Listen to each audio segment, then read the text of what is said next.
Hello, welcome to Study Circle. If you are preparing for any competitive exam, then this video is going to be very useful for you. So, today we are going to read Class 11th Standard Political Science, Chapter 3, Election and Representation. This video is the full summary of this whole chapter and intended for revision purpose only. So, if you are new to this channel, then do subscribe, like and share, and do comment that what you like about this video. So, in this chapter, we will study the constitutional provisions regarding elections and representation. We shall focus on the importance of the method of election chosen in our constitution and the implication of the constitutional provisions regarding impartial machinery for conducting elections. We shall also look at some suggestions for amending the constitutional provisions in this respect. So, as we know that this video is the summary of this chapter, so without wasting much time, let's start to read the summary. I tried to cover all the important points in this summary. In democracy, people participate in electoral process and directly choose their representative. Our constitution lays down some rules to ensure free and fair elections. So, elections and democracy. Direct democracy is that it is one where citizens directly participate in the day-to-day decision making and in the running of the government, such as ancient states in Greece. And in indirect democracy, it is the necessity of representation in a large democracy. All citizens cannot take direct part in making every decision. So, a rule by the people usually means rule by people's representatives. In such arrangements, citizens choose their representative who are actively involved in governing and administrating the country. The method followed to choose the representatives is referred to as elections. So, what are the role of citizens in a democracy? Not actively involved. Citizens have a limited role in taking major decisions in running the administrations, and citizens are involved indirectly through their elected representatives. Role of constitution in a democracy. It lays down some basic rules about elections for ensuring free and fair elections. These basic rules are usually about eligibility to vote, to contest, supervisions of election, etc. Election systems India. In a democratic elections, people vote and their preference decide who will win the contest. Some rules can favor the major community while others can protect the minorities. First past the post system. The entire country is divided into 543 constitutions, and each constituency elects one representative. The candidate who secured the highest number of votes in that constituency is declared elected. So, no need of majority of votes. In this system, whoever has more votes than all other candidates is declared elected. This method is called the first past the post, that is called FPTP system. This method is also called the plurality system. This is the method of election prescribed by the Constitution. So, what is proportional representation? PR. Comparing with Israel's system of election. In Israel, once the votes are counted, each party is allotted the share of seats in the parliament in proportion to its share of votes. Each party fills its quota of seats by picking those many of its nominees from a preference list that has been declared before the elections. This system of election called proportional representation or PR system. In this system, a party gets the same proportion of seats as its proportion of votes. There are two variations in proportion representation system. In some countries like Israel and Netherlands, the entire country is treated as one constituency and seats are allocated to each party according to its share of votes in the national elections. In some countries like Argentina and Portugal, the country is divided into several multi-member constituencies. Each party prepares a list of candidates for each constituency and depending on how many have to be elected from that constituency. In both cases, voters exercise their preference for a party and not candidate. The seats in constituency are distributed based on votes polled by a party. Thus, representatives from a constituency would would and do belong to different parties.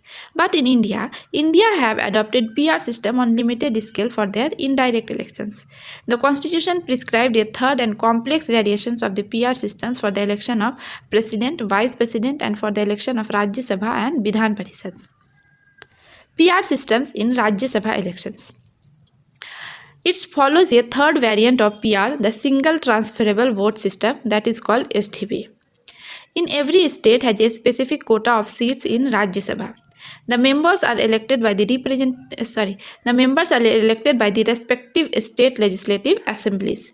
The voters are the MLAs in that state. Every voter is required to rank candidate according to her or his preference. To be declared the winner, a candidate must secure a minimum quota of votes, which is determined by a formula. So what is the formula? That is total vote pooled by total number of candidates to be elected plus 1, and it is divided, and lastly it is added by 1. So if total votes is 8 and total number of candidates is 12, it is added by 1 and the whole sum is added by 1.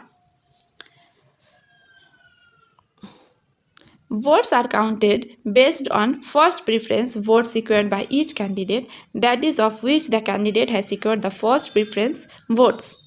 If after the counting of all first preference votes, required number of candidates fail to fulfill the quota, the candidate who secured the lowest vote of first preference is eliminated and his or her votes are transferred to those who are mentioned as second preference on those ballot papers. This process continues till the required number of candidates are declared elected. So there is a comparison between FPTP and PR system elections. So FPTP means first past the post and PR means proportional representation. So in FPTP, the country is divided into a small geographical area is called constituencies districts. But in PR, large geographical areas are demarcated as constituencies. The entire country may be a single constituency. In FPTP, every constituency elects one representative, but in PR, more than one representative may be elected from one constituency and voter votes for the party.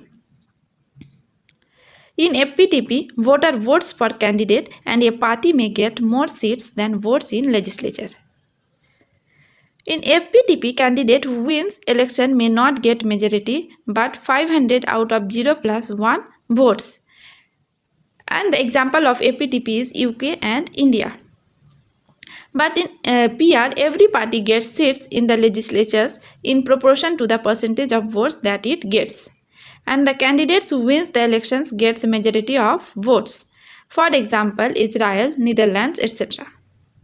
So what are the reasons for adopting the FPTP systems in India? FPTP, the first reason is the simple system. It is extremely simple to understand even for common voters who may have no specialized knowledge about politics and elections. Clear choice for voters. Voters have to simply endorse a candidate or a party while voting. It offers voters a choice not simply between parties but specific candidates. So, issues with PR. PR is a complicated system which may work in a small country. No accountability for own locality. Voters are often asked to choose a party and the representatives are elected on basis of party list and they don't know their own representative. Low stability. The constitution's maker felt that PR-based elections may not be suitable for giving a stable government in a parliamentary system. So, smooth functioning of government. The FPTP system generally gives a largest party or coalition some extra bonus seat which is more than their share of votes would allow. It allows the formation of a stable government. Working together. The FPTP system encourages voters from different social groups to come together to win an election in a locality. In a diverse country like India, a PR system would encourage each community to form its own nationwide party. Experience of the FPTP system. APTP system has connected the expectation of the constitution makers. It has proved to be simple and familiar to ordinary voters. It has helped larger parties to win clear majority at the centers and the state level. It has also discouraged political parties that get all their votes only from one caste or community. Normally, the working of the FPTP system results in two-party system. The experience of FPTP in India is slightly different. After independence, there emerged a one-party dominance. But after 1989, India is witnessing the functioning of multi-party coalitions. In many states, a two-party competition is emerging, but the distinguishing feature of India's party system is that the rise of coalition has made it possible for new and smaller parties to enter into electoral competitions. Reservation of constituencies. The need of reservation of constituencies is that in FPTP election system, the candidate who secures the highest votes in particular constituency is declared elected. This often works to the disadvantage of the smaller social groups. India had a history of caste-based discrimination. In the FPTP electoral system, this means that the dominant social groups and caste can win everywhere and the oppressed social groups may continue to remain unrepresented. Separate electorates. It was introduced by the British government and it means that electing a representative from a particular community, only those voters would be eligible who belong to that community. In the Constituent Assembly, many members expressed a fear that this will not suit our purposes. Reserved constituencies. In this system, all voters in a constituency are eligible to vote, but the candidates must belong to only a particular community or social section for which the seat is reserved. To ensure proper representation, there are certain social groups which may be spread across the country and their numbers may not be sufficient to be able to influence a victory of a candidate in a constituency. Constitutional provisions. It provides for reservation of seats in Lok Sabha and state legislative assemblies for the scheduled caste and scheduled tribes. This provision was made initially for a period of 10 years and as a result of successive constitutional amendments has been extended up to 2030. The Parliament can take a decision to further extend it when the period of reservation expires. The number of seats reserved for both groups is in proportion to their share in the population of India. Out of 543 elected seats in Lok Sabha, 84 are reserved for SC and 47 are reserved for ST as on 26 January 2019. The process to determine reserved constituencies. These constituencies are decided by an independent body called the Delimitation Commission, which is appointed by the President of India and works in collaboration with the Election Commission of India. So what is the purpose of it? Drawing up of boundaries of constituencies all over the country, and a quota of constituencies to be reserved in each state is fixed depending on the proportion of SC or ST in that state. After drawing the boundaries, the Delimitation Commission looks at the composition of population in each constituency. And in the case of ST or scheduled tribe, constituencies with highest proportion of ST population are reserved for ST. And in case of SC, scheduled caste, the Delimitation Commission looks at two things. First, it picks constituencies that have higher proportion of scheduled caste population, and second, it also spread these constituencies in different regions of the state because the scheduled caste population is generally spread evenly throughout the country. These reserved constituencies can be rotated each time the delimitation exercise is undertaken. The Constitution does not make similar reservation for other disadvantaged groups. Free and fair elections. The true test of any election system is its ability to ensure a free and fair election process and to ensure impartial and transparent election system, to allow the voters' aspirations to find legitimate expressions through the electoral results. Universal franchise and right to contest. First, universal adult franchise. All adult citizens of country must be eligible to vote in the elections. Indian Constitution guarantees every adult citizens in India to have the right to vote. The voting age is till 1989, and adult Indian meant and Indian citizens above the age of 21. An amendment to the Constitution in 1989 reduced the eligibility age to 18. Right to contest elections.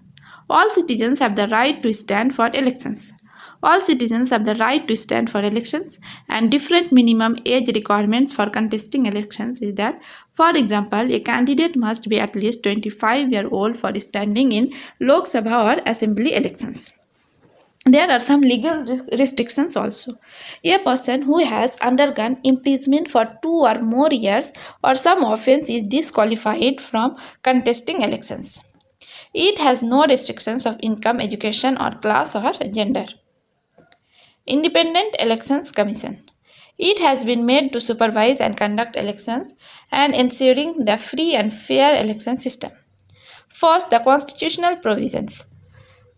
In Article 324 provides for an independent election commission for the superintendence, directions and control of the electoral roll preparation and conduct of elections in India. It gives the election commission decisive role in virtually everything to do with elections. To assist the Election Commission of India, there is a Chief Electoral Officer in every state. The Election Commission is not responsible for the conduct of local body elections, and the State Election Commissioner work independently on the Election Commission of India, and each has its own sphere of operation. Structure of Election Commission of India. It can either be single member or multi-member body. Till 1989, the Election Commission was single member, and the multi-member. Just before the 1989 general elections, 2 election commissions were appointed. After the election, it was reverted to its single member status. In 1993, 2 election commissions were appointed once again, and the commission became multi-member and has remained since then. There is general consensus that a multi-member election commission is more appropriate. As power is shared, there is greater accountability. Chief Elections Commissions. He or she presides over the election commission but does not have more powers than the other elections commissioner. The CEC, Chief Election Commissioners, and the 2 election commissioners have equal powers to take all decisions relating to election as a collective body. They are appointed by the President of India on the advice of the Councils of Ministers. But the fear is that it is possible for ruling party to appoint a partisan person to the commission who might favor them in elections. Security of tenure.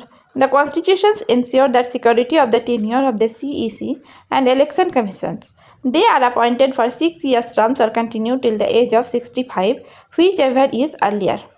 The process of removal is that the CEC can be removed before the expiry of the term by the President if both houses of Parliament make such recommendation with a special majority. The election commissioners can be removed by the President of India. So what is the functions of Elections Commission of India? Firstly, he or she supervises the preparations of up-to-date voters list. It makes every effort to ensure that the voters list is free of errors like non-existence of names of registered voters or existence of names of those non-eligible or non-existent. Determines the timing of elections and prepares the election schedules. The election schedule includes the notification of elections, date from which the nominations can be filled, and last date for filling nomination, last date of scrutiny, last date of withdrawal, date of polling, and date of counting and declaration of results. During this entire process, the entire election commission has the power to take decision to ensure a free constituency on the grounds that the atmosphere is vitiated and therefore a free and fair election may not be possible. It also implements a model code of conduct for parties and candidates, and it can order a re-poll in a specific constituency. It can also order a recount of votes when it feels that the counting process has not been fully fair and just. It accords recognition to the political parties and allots symbols to each of them. What are the administrative machinery of Election Commissions of India? The Election Commission has very limited staff of its own. It conducts the election with the help of the administrative machinery. Once the election process has begun, it has control over the administration as far as the election-related work is concerned. During the election process, the administrative officer of the state and central governments are assigned election-related duty, and in this respect, the ECI has full control over them. The EC can transfer the officers and stop their transfers. It can act against them for failing to act in a non-partisan manner. Electoral reforms. The suggestions for electoral reforms is that our system of elections should be changed from FPTP to some variant of the PR system. This would ensure that parties get seats as far as possible in proportion to the votes they get. There should be a special provisions to ensure that at least 1/3 women are elected to the parliament and assemblies. There should be stricter provisions to control the role of money in electoral politics. The elections expenses should be paid by the government out of a special fund. Candidates with any criminal case should be barred from contesting elections even if their appeal is pending before a court. There should be complete ban on the use of caste and religious people's appeals in the campaign. There should be a law to regulate the functioning of political parties and to ensure that they function in a transparent and democratic manner. Apart from legal reforms, there are two other ways of ensuring that the elections reflect the expectation and democratic aspirations and the people. People themselves must be more vigilant and more actively involved in political activities. Various people, institutions, and voluntary organizations are developed and are active in functioning as watchdog for ensuring free and fair elections. Interesting points of this chapter is that two-party system. It means power is often shared by two major parties alternately. Article 324 Para 1. The superintendence, directions and control of the preparation of the electoral rolls for and the conduct of all elections to Parliament and to legislature of every state and of elections to the offices of President and Vice President held under this Constitution shall be vested in a commission referred to this Constitution as the Elections Commission. A special majority in Parliament, 2/3 majority of those present and voting, and simple majority of total membership of the House, and the name of legislature of Israel is Knesset. If someone asks what is the name of legislature in Israel, that is Knesset. So, the summary of this chapter ends here. If you are liking this video, then please do like, share, subscribe and comment. Thank you.